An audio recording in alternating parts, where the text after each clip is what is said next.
Kakadosh Boker Tov, we're continuing with Daf Kav Gimel Amud Aleph, 23a1. We are a few lines down where it says about Terumah. So we are 2, 4, 6, 7, 8 lines down. Vare Terumah. Okay? There, the Gemara says we're asking an additional question on Rabbi Avhu. Remember that the general rule of Rabbi Avhu is that any single time that it's written Lo tochal, lo tochelu, Lo yachel, anytime that it's written do not eat, it's not only just eating, it includes a benefiting. So you're not allowed to eat plus benefit. Okay, that's the general rule of Rabbi Avhu. Ask the Gemara Vare Terumah. You have Terumah. The Rahman Amar, that the Torah says, V'chol zar lo yochal kodesh, any zar, any stranger, which means that anybody that's not a Kohen, may not eat kodesh. Utnan, which means that, remember, so according to him, it means it does not eat, it means you're not allowed to benefit. Utnana, we learned on Mishnah Ruvin Kavav Mubet. We just learned this. Me'arevin lenazir biyain v'liYisrael betruma. You're allowed to make an eruv tchumin for a nazir with wine. Remember that a nazir is prohibited to drink wine, but you're allowed to use the wine for an eruv tchumin for the nazir, even though he cannot drink it, or for a Yisrael with truma, even though he cannot. So now the question is, here it comes out that you're benefiting from it. So how could it be that you're benefiting from the truma? If you just said V'chol zar lo yochal kodesh, you're not allowed to eat it, which means you're not allowed to benefit from it. So the question that we ask is, how are you allowed to benefit if it's written lo yochal? According to Rabbi Avhu, the second that it's written lo yochal, you're not allowed to benefit. So answers the Gemara. Remember, Kav Gimel Amud Aleph. Yeah, it says on the top 23a1. Amar Rav Papa says, Shanehatam damarka. It's different over there that it says in the pasuk terumatchem. What does it mean terumatchem? Shelachem teheh. Trumatchem means that the truma belongs to you, which means that since it belongs to you, it belongs to you that you're allowed to benefit. So it's an exception to the rule. Since you're allowed to come and you're allowed to benefit, there's no problem whatsoever. Okay? The idach in the other mandama, which is Chizkiah. Now, if according to Chizkiah, he doesn't hold of this rule, which means whenever it says lo yochal, it means you're not allowed to eat, but you are allowed to benefit. So why does it say trumatchem? So says the Gemara, Trumatchem dechol Yisrael kama. Trumatchem means that it's of all Yisrael. It's not yours, you and yourself. It's of all Yisrael. So basically, this is the way of speech. The way of speech is many times that you're allowed to benefit. So it's of all Yisrael. Okay? Fine. Now we're on the next question of Nazir. Okay, so everyone has it. We're on Kav Gimel Amud Aleph. Go a few lines down. We're already 2, 4, 6, 8, 10, 12. 12 lines down. Vare Nazir. Okay? Vare Nazir, the Rahman Amar, that the Torah says, Michartzanim ve'ad zag lo yochel. So a Nazir is not allowed to eat not only just the grapes or grape juice or wine, he's also not allowed to have from Chartzanim ve'ad zag, from the peels of the grapes to the inside of the grapes. He's not allowed to have anything of the grapes. Okay? Lo yochel. Utznan, we learned in the Mishnah, you are allowed to make for a Nazir with wine. So beforehand, we were asking on the Truma aspect. Now we're asking on the Nazir aspect, but it's the same question. So it says the Gemara, Amar Morzutra answers the same question, the same way. Shaneatam is different there. The Amaka, Nizro Shelo Yehe. When it says Kol Yemen Nizro, all the days of his Nizirut, from anything which is made of the wine, the word Nizro means it belongs to him. So therefore, if it belongs to him, therefore, even though it says you're not allowed to eat it, you're allowed to benefit from it. Okay? Rav Ashi says another answer. Rav Ashi says, Kadosh yeh gadel pera se'ar rosho. What does that mean, Kadosh yeh? Gidulo kadosh, then davar acher. There's an exception to the rule.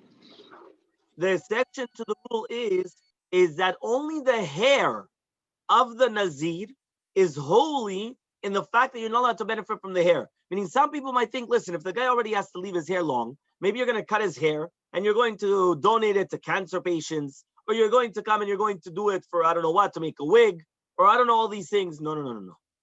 A Nazir's hair is holy. Holy means you're not allowed to benefit. But says Rav Ashi, only the hair is holy that you're not allowed to benefit, but everything else you're allowed to benefit.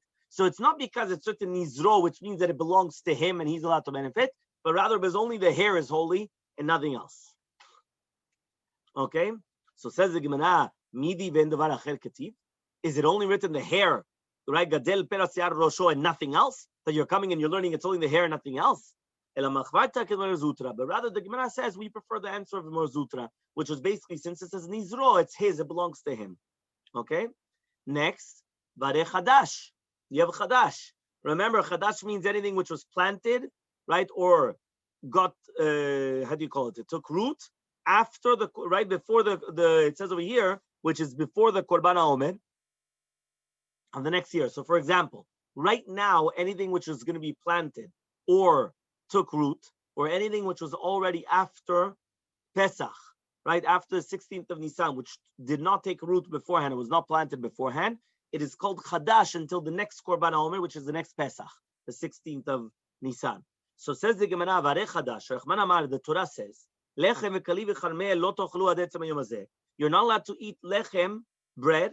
Kali is like toasted kernels, but here it says it's like kemach, it's like flour which is dried in the oven. Karmel or garine dagan rakim v'nifuchim. They're basically like they're beans of grains, right, which are very soft and like they're whole. It says here you're not allowed to eat it until the 16th of Nisan. Now it says Utnan, and we learned in the Mishnah.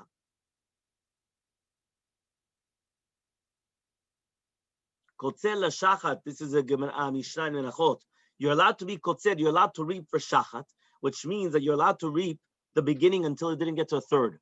You reap it, and then you're allowed to give it to the animals. That means the animals are allowed to benefit. Usually they used to do that in order that it used to grow better, if I remember correctly. No, it doesn't say the reason. Okay, so what are you allowed to do? Even though it says you're not allowed to eat it, lo tochelu ad etzem hayom hazeh, you're allowed to reap it until it gets to a third, and you give it to your animals to eat. Now, according to you, remember, according to Rabbi Avu, if it says you're not allowed to benefit, it means you're not allowed to, if it says you're not allowed to eat, it means you're not allowed to benefit. So if you cannot benefit from it, what are you giving it to your animals? So Amar Rav Shemaya, says Rav Shemaya, Shane Hatam, it's different over there. Tamarkab, as the Pasuk says, Ketzirechem shelachem yeh. What does it mean, Ketzirechem? It says Ketzirechem el HaKohen, it means Ketzirechem shelachem yeh. It should be for yourselves. Meaning it belongs to you. Ketzirechem, it's like yours. So therefore you're reaping. So it's yours. So it says, according to Chizkiah, what does he do? Why does it say Ketzirechem, your reapings? Ketzirechem dechol Yisrael mashma. It's of all of Yisrael. It's not only just yours in the individual. It's of in general of all of the Jews. So therefore it belongs to all the Jews, but not that it's like mamash, it's yours and you're allowed to benefit from it. Fine, next. But shratzim. What about shratzim, creepy crawlers? The Rachman Amar, the Torah says, Sheket tzulu yachal, you're not allowed to eat it. Utzran, we learned on Mishnah and Shavit, when you have the trappers, right, the hunters, whether of wild animals, birds, fish, that all of a sudden they get all these types of creepy crawlers, you're allowed to come. That means, imagine, you're trapping animals and you got a non-kosher animal or one of these creepy crawlers. You're allowed to sell it to a goy. Now, why are you allowed to benefit? If it says lo tochelu, lo yachel, you're not allowed to eat it, you're not allowed to benefit. And so the Gemara, Shani Hatam, it's different over there, but again, the Pasuk says, Sheket yeh lachem, for you. It belongs to you. Shelachem yeh. So ask the Gemara, Yachiv, so then even lechatchila, try to capture non-kosher animals in order to sell it. So answers the Gemara, Shani it's different over there. The Pasuk says, V'sheket yu lachem, which means that the Yisur is still there. Which means even though we permitted it in Hana'am benefiting it, we don't permit lechatchila to start doing business with it. The only thing is, if you already trapped it and you got it, so now you could sell it to a goy, but don't do it lechatchila. And according to Chizkiah, right? Why is it written lo yachel? You're not allowed to eat it. Umaiti lachem, and then you say lachem to permit it. Don't write it that you're not allowed to eat it, and you don't need lachem, right? But again, remember, according to Chizkiah, lo yachel just means you're not allowed to eat, but you're allowed to benefit. But then why do we need then the lachem, which means that now it's permitted to benefit from it? So Chizkiah says, Tama didi nami mehacha. My reasoning is from here as well. Because when it says lo yachel, it says we are learning it from here, which means from that which it's not written, right, only by the shratzim lo yachel, and still it's written, right, it's from the fact that it's written also that it's not asur bana. So the Torah, if it would have only been written lo yachel, and then it writes now lachem, I wouldn't have known that lo yachel also includes hana'ah.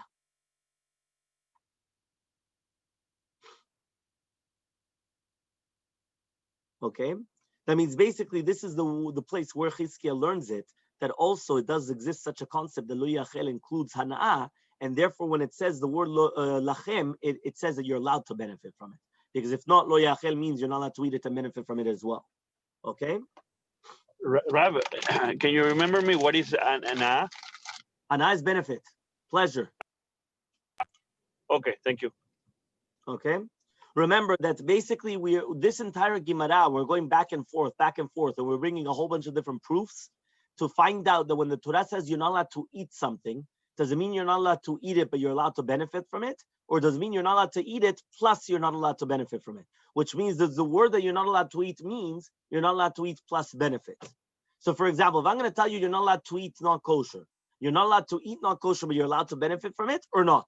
That's the Gemara is asking. And we start going back and forth, every single proof, whether it's from Terumah, from wine for a Nazir, whether we're talking about Shratzim, whether we're talking about Chametz and Pesach, whether we're talking about, the Shratzim, whether we're talking about everything. We're going one after another to find out, to prove. When it says lo yachel, you're not allowed to eat it, does that include benefiting or not?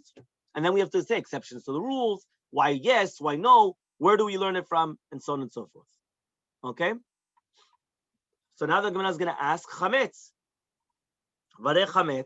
The Rahman Amar, the Torah says, lo yachel chametz, you're not allowed to eat the chametz. The Tanya, we learned in the Braita, Rabbi Yosef Galilei Omer, Rabbi Yosef Galilei says, Temal atzmecha, hech chametz asur bana kol shiva. Why is it that chametz is going to be asur and nana'ah all the 7 days?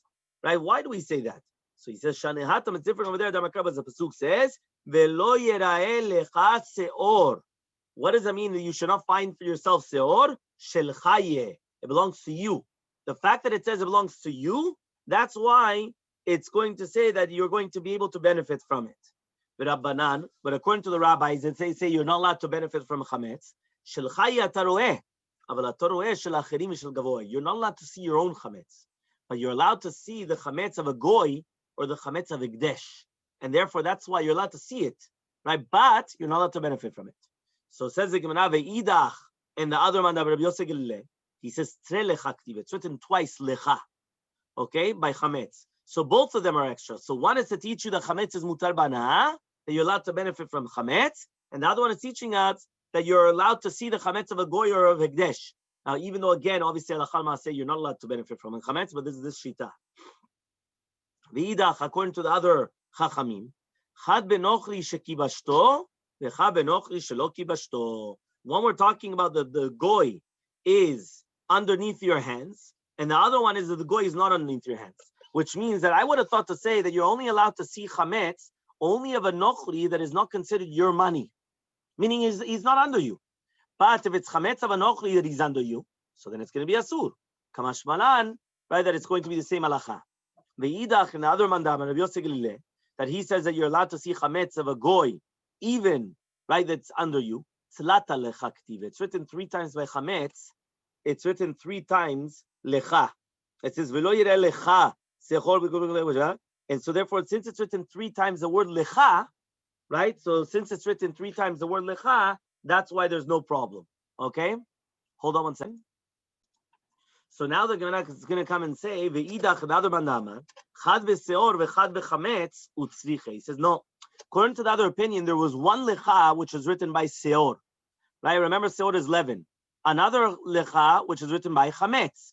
Utzriche, and you need both. Why do you need both? It says, right? It says, because you can't learn one from the other. It says here in the footnote, right? Chametz is anything which is made out of the 5 grains, which becomes chametz.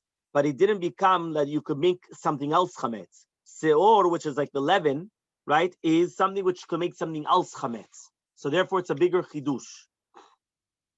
So says the Gemara, why don't we just say lema ketanai? Why don't we just say it's a machloket tanaim? This general rule of Rabbi Avhu is actually a machloket tanaim, and therefore, instead of start coming and asking 100 million different questions, just say it's a machloket tanaim. It says, right, what does it mean that you're allowed to do any type of a melacha with chelev, the non-prohibited, the prohibited fats, and the nevelah? It says, Sheachol lemlechet gavoa. I would have thought to say that lemlechet gavoa yemutad, you're allowed to use for melechet gavoa chelev, which is the prohibited fats. Yeah, lemlechet hedyot yasur, but if it's going to be for the individual, it's going to become prohibited. Talmud Lomar comes to teach you lechol melacha, comes to teach you for any type of a melacha. So it says here lechol melacha. Divrei, it says Talmud Lomar lechol melacha. What does it mean for any type of a melacha? Divrei Rabbi Yosei Galilei. These are the words of Rabbi Yosei Galilei, which means that it comes out that the chol melacha comes to say that it's always going to be the same melacha, whether for hedyot or for gavoa. It's all the same. Rabbi Akiva comes and he says, Yachol, I would have thought to say melechet hedyot yet tahor, it's going to be pure for melechet hedyot, and melechet gavoa yet tameh, melechet gavoa, it's going to be tameh. Talmud Lomar lechol melacha. It's going to teach you lechol melacha for any type of a melacha. Okay? Which means that the chelev is not considered part of the nevilah, and therefore you don't have to be choshesh for tumah, but rather you're allowed to use it, right, for any types of whatever it is, for taharot, with for anything like that. There's no problem whatsoever. So now we're going to try to explain the machloke between Rabbi Yosei Galilei and Rabbi Akiva. Rabbi Yosei Galilei letumah ve'letahara lo yitzir kara. According to Rabbi Yosei Galilei, the concept of teaching of chelev nevilah teorah, you don't need a pasuk. When do you need it? To teach you, right, the entire concept that it's going to be mutar bana, that you're allowed to benefit from it. But according to Rabbi Akiva, isur ve'eter lo tzrikra. You don't need it for isur ve'eter a pasuk. Because I would have never prohibited it. So when you need a pasuk, l'tumah v'tahara, to teach you that it's going to be tahor. Okay, kaf gimel amud bet 23b. Okay, so ma'ila ba'ka mipalge. Is this not the machloka between them?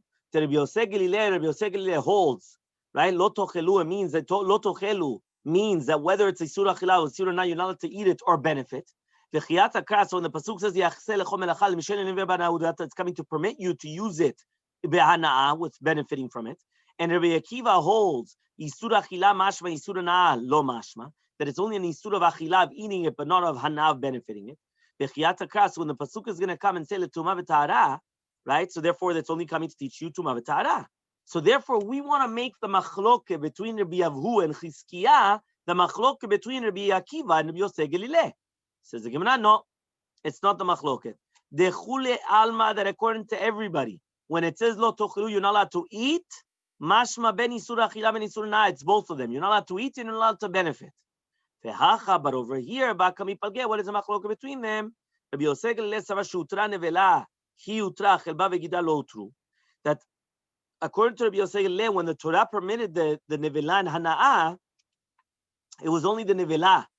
But the chelev and the gid, the prohibited fats, and the gid, the sinus, is still the gid and asheh, is going to be prohibited. Lotru, it wasn't permitted, but it's not basar. So when the pasuk comes, it's coming to permit you for everything, hana'ah, the benefiting. And according to Rabbi Akiva, he says that when you permitted the nevilah, everything was included in the permission. You're allowed to benefit from it. So when you need the pasuk, it's for tumah v'tahara. Okay? So therefore, it's not the machloket that we wanted to make it, that when it says lo tochelu, it includes or doesn't include the benefiting. According to everybody, it includes that you're not allowed to benefit as well. Rabbi Yosei Galilei, and according to Rabbi Yosei Galilei, ashkechan chelev deshari rachmana bana'ah. We find that the Torah permits you in the chelev, in the prohibited fats, in benefiting from it. Elagid neima de asur, but the gid and asheh, I'm going to say that it's going to be asur. Remember, the gid is the sinus on the back of the animal, which was from the thigh that we learned from Yaakov Avinu. They know we're not allowed to eat it. Okay? So says the Gemara, why don't we just say that it's going to be asur bana? So says the Gemara, if you want, you can answer it's true. Hachanami de asur, it is asur. Bana, that means you are, according to Rabbi Yosei Galilei, you're not allowed to benefit from the gid and asheh. Or for you can answer another answer. You learn it from a kalvachomer. Uma chelev, just like my chelev, shanush karet mutar bana'ah, which is anush karet, you're going to be permitted with hana, with benefiting. Gid she'eno anush karet lo kol sheken. The gid anasheh, which is not going to be, right? It's not going to be punishable with karet. Isn't it a kol sheken that it's going to be mutar bana'ah? Okay. So he comes and he says, which means that we're trying to make like a kavachomer. If you eat chelev, you get karet. So somebody that eats the prohibited fats, they get karet. And still, it's going to be permitted bana'ah. If you eat the gid and asheh, there's no karet by gid and asheh. It's just a lav, right? So it's a negative commandment, but there's no karet. So isn't it a kol sheken, right, that it should be permitted bana'ah? Rabbi Shimon da Asar, but according to Rabbi Shimon, that he says that it's asur the Gid Nashe, you could ask, Ma lechelev shekenutan miklalo etzel chaya, tumar begid, shelo tameklo etzel chaya. There's a huge difference between chelev and Gid Nashe. Gid Nashe is prohibited in all the animals, whether it's a wild animal or domesticated animal. Chelev is only prohibited in a domesticated animal. In a wild animal, chelev is permitted. So therefore, since chelev is permitted in a wild animal, so therefore, right, what they're trying to say is that you could ask against the kal vachomer and push it off. You wanted to make a kal vachomer. If chelev is much more strict than Gid Nashe, and chelev is going to be permitted by na'ah, kal vachomer Gid Nashe should be permitted by na'ah, says Rabbi Shimon, it's not true. Gid Nashe is more strict than chelev, because chelev is permitted in a wild animal, and Gid Nashe is prohibited in wild animals. It's prohibited in every animal. So because of that, you can't make me a kal vachomer, therefore it's still going to be asur by na'ah. Okay? The idach and Rabbi Yosef Gelile, bebe'ema kamni, we're only talking about in animals, domesticated animals. Bebe'ema miya lo yishre, but it was never permitted in an animal. Okay? Fine. So now says the Gemara, after all these questions that we come and we started answering on Chizki and Rabbi Avu, we have to know what's the difference in the halacha between them. So Michti, let us see. Otvinu kol hanikrai, we asked all these different psukim that we were including the benefiting, not including the benefiting. Vishaninu, and we answered them. Chizki and Rabbi Avu b'may pligis. So what they meant then is a machloka between Chizki and Rabbi Avu. Each time they kept on bringing exceptions to the rules or things like that. Yeah? So he comes and he says, what are they arguing with? So it says, Bechametz v'Pesach v'alibed Rabbanan. They were arguing when chametz and Pesach, and according to the rabbis, right? And b'shon niskal v'alibed divrei hakol. Right? That means basically, because according to Chachamim, it's asur banan. That's how we paskin al chamaseh, but that's how the Chachamim are going. That means basically it's going on that you're not allowed to benefit from chametz. The next case is also b'shora niskal, according to everybody. By shora niskal, an animal that's the ox that's a habituous gorer, and then it's according to everybody that you're not allowed to benefit from it. Chizkiya nafikle milo yachel. Chizkiya learns from lo yachel that it's written the asur of the na'ah. Rabbi Avu nafikle, and Rabbi Avu learns it from nevela.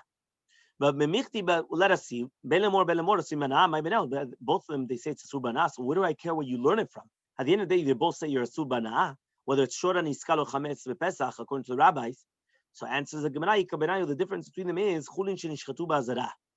When you have chulin, which is a not holy concept, which was done shechita in the azara, Chizkiya savar, Chizkiya holds lo yachel.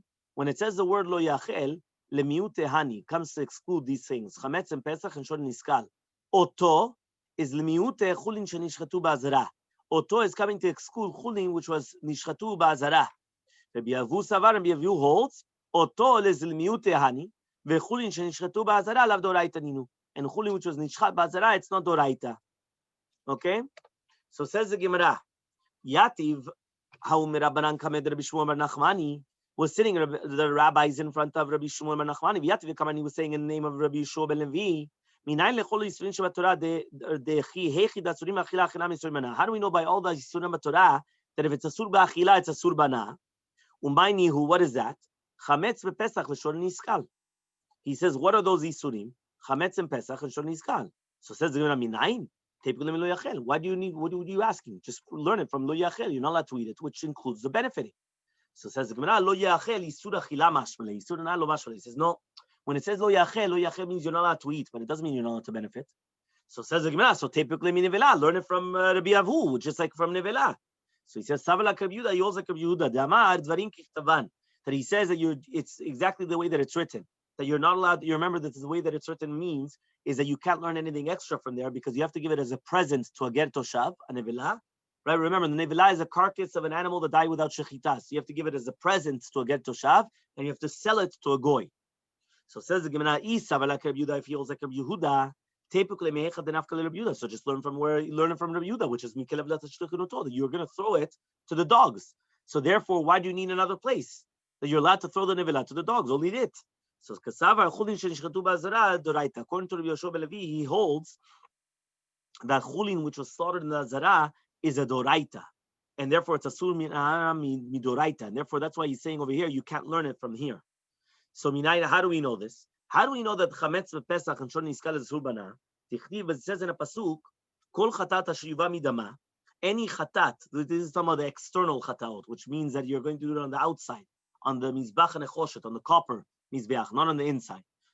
Any chatat which you're going to bring the blood, right, to the oil moed lechaper b'kodesh, you have to burn it. She'en ta'amul lomar b'yesh tisaref. What does it mean? What is it coming to teach you b'yesh tisaref? Umat ta'amul lomar. What's it coming to teach you b'yesh tisaref? If you don't need it for itself, you have to burn it in a fire. You have to burn it. So why don't we just learn it from any other isur in the Torah? Which means that the kavanah is only by chametz and pesach and shon niskal, but that's mefurash in the Torah that it's going to be right. The teranah. If it's not for eating, so it's going to be for hana'ah. Kavdaled amud aleph 24a1, just on the top. Ima kan bisrefa. Just like by over here, you have to burn it. All the isurin of the Torah, you also have to burn it. Amarka, the pasuk says, "Bakodesh b'eshti saref." Only something which came in the kodesh, you have to burn it in the fire. Bakodesh bisrefa ve'en kol isurin sheba Torah bisrefa. Only in the kodesh is it going to be bisrefa, but not all the other isurin in the Torah is it going to be bisrefa. Okay, and then we finish. So Bezat Hashem, tomorrow we continue with Daf Kaf Daled Amud Aleph Bezat Hashem.